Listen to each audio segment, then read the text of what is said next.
ujung. Dan tajamnya juga sangat, ya itu tadi, tajamnya memang sengaja dibuat tajam sembelihan. Dan flatnya itu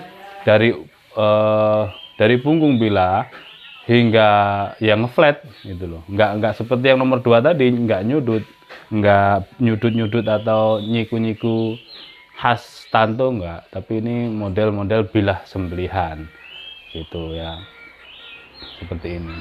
Jadi makanya recommended ini, perhatikan, ketajamannya khas banget, khasnya Delman, gurih garing gitu. Ya eman sebenarnya, tapi ya itu tadi,